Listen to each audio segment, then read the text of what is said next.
Hello everyone, I'm Susie B. I get a lot of questions about Moonphase gardening and what that actually means. I garden by the cycles of the moon, and there is a calendar which I use that gives me a daily structure as to what to do in the garden and what to plant and when to plant it. So I thought it would be very helpful if I actually just shared that with you on a 3 to 4 day basis. What I'm going to be sowing, planting, and what I'm going to be doing in the garden according to the Moonphase calendar. So this first video covers from Monday the 28th of August to Wednesday the 30th of August. And then on Wednesday night, I will send out a new video announcing what to do Thursday, Friday, Saturday, and Sunday. So you can either follow me and garden according to the Moonphase cycle, or you can just watch this video and get some more information and see if it's for you. There are 5 important categories in Moonphase gardening that we need to know as gardeners, and they are fruits, roots, leaves, flowers, and unfavourable. So as I get to those each day, I'll give you a little bit more information about what that actually means. Tomorrow, which is Monday, the 28th of August 2023, we start the day with fruits. And then after 11 a.m, we then swap over to roots. So let's start with the fruits. Fruits are anything that has a seed in it. So that includes all of your fruits, including soft fruit, and then things like tomatoes, cucumbers, courgettes, any kind of bean, any kind of legume, soya bean, peas. Then if you're growing melons, those as well. So anything like that is considered a fruit. So for fruits, tomorrow morning, I am dividing my jobs into 4 categories. They are sowing, harvesting, feeding, and weeding. So what I'm going to do then tomorrow is I'm going to feed all of my chili plants, because I always feed them on a fruits day. I always feed my fruits on a fruits day. It's much more beneficial to the plant. They have a tendency to actually take the nutrients up in the roots much quicker.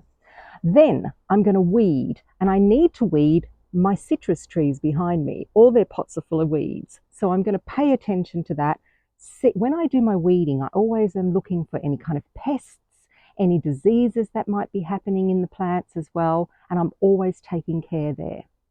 Then I am going to harvest, and when I harvest, I'm going to harvest some tomatoes, and that job I am going to actually take inside, and I will show you in a minute what I'm going to do with my tomato harvest, especially one particular tomato.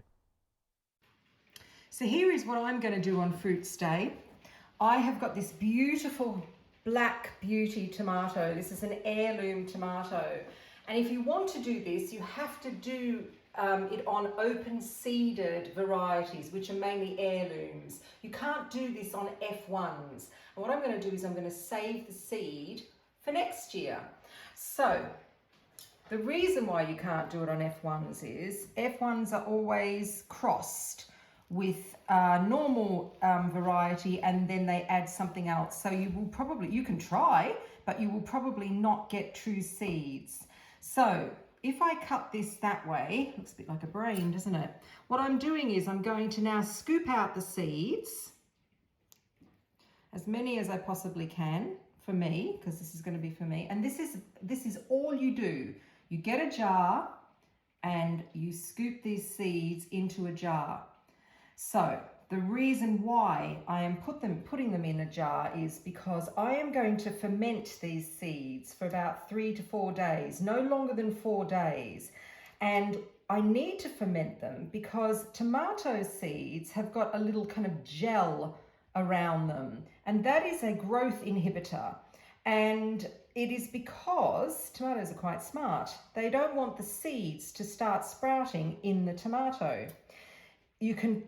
If you want guaranteed growth and proper germination, you have to do this. Of course, you could just take the seeds out, wash the cellulose gel off it and try it that way. But if you've got beautiful tomatoes like this, it doesn't take long and it is very simple. And I think that's going to be nearly all the seeds I'm going to do. Pop that in there.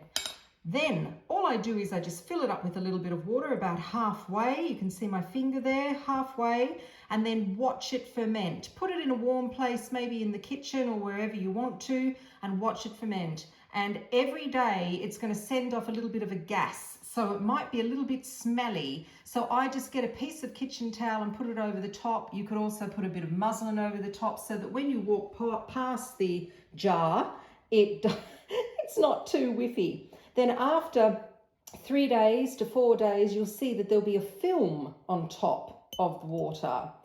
And you'll see the seeds will start to actually drop to the bottom.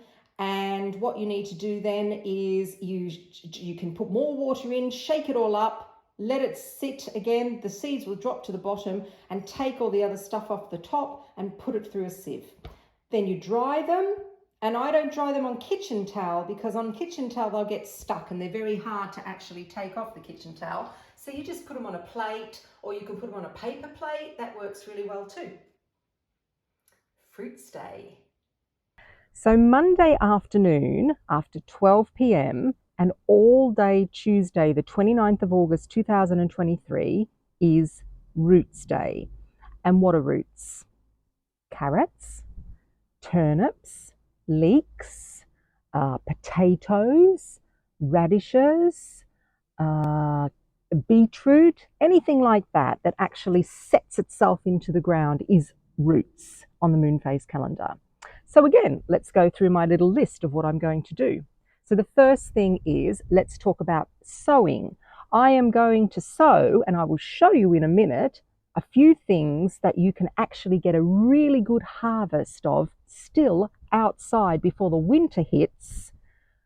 That's the first thing. The second thing I'm going to do is I'm going to harvest, and I have these carrots in these troughs and they've done so fantastic this year. So let's just cheat and pull one now. There we are. Look at that.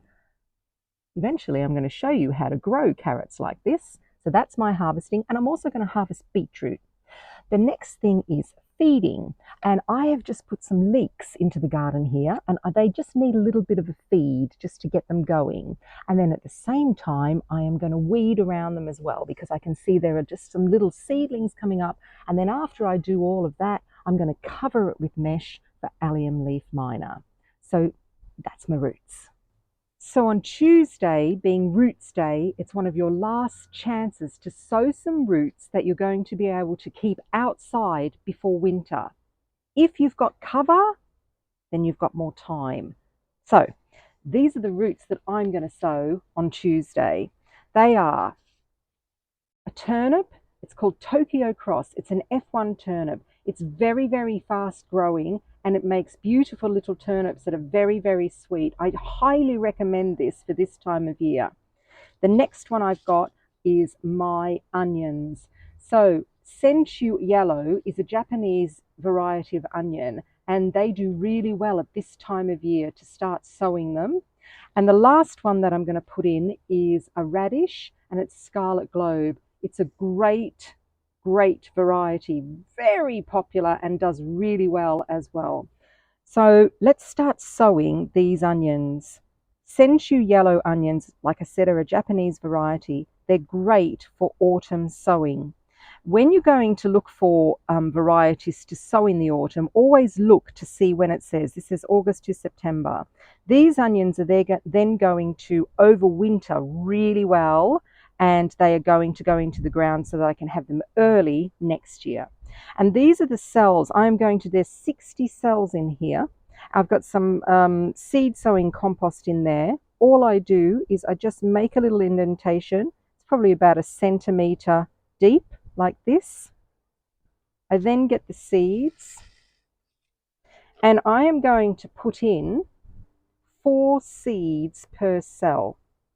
If there was something like spring onions, I might put a few more in, 3, 4, or thereabouts. If you could put 3, that's fine. When we sow like this and we do lots of little seeds per cell, they're all vying for competition. Just remember that. So if you want big onions, you might only just put 2 seeds per cell, but you can always thin out if you want to. Let me just put them back in the packet.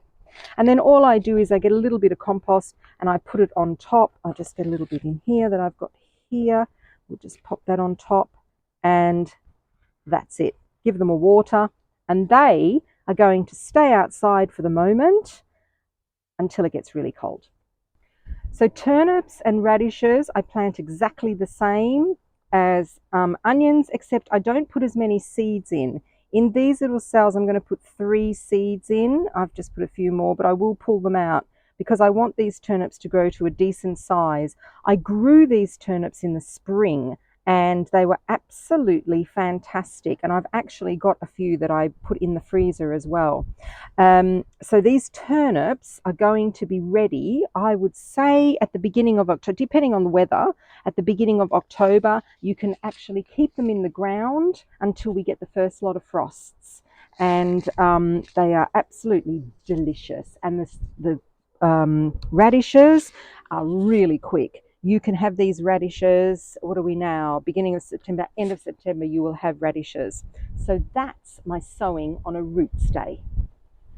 So on Wednesday, the 30th of August 2023, that is an unfavourable day. And that means that I don't do any sowing, any transplanting, anything at all really to do with any of those categories.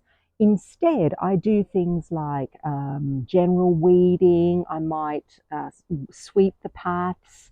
I might do something with my compost, or you could even take a day off if you want to. And the reason why it's unfavourable is because we're coming up to full moon now, and the moon on its orbit is the closest to the Earth at the moment. It's called perigee, and that means that things don't really grow very well. So that day you can have off. So that's it for now. I will be sending out another video on Wednesday night, and that will cover the rest of the week until Sunday, and then the next one comes out on Sunday night. And I hope that you have enjoyed my little tips and what I do with the Moonphase calendar. I'm Susie B, and if you want to keep getting these videos, then subscribe and maybe give me a thumbs up. That would be really nice. And I will see you next time. Bye.